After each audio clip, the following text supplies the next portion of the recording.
कोकण बहरले शिमगाया सणाला, आस लागली आई तुझे रूप पाहण्याला। देव माझा एक वर्षान येतो भेटीला, आनंद गाव खांदा देतो पालखीला।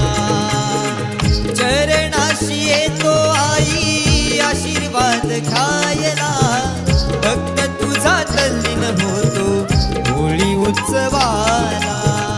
भक्त तुझा तल्लीन होतो होळी उत्सवाला। कोकण बहरले शिमगाया सणाला, आस लागली आई तुझे रूप पाहण्याला।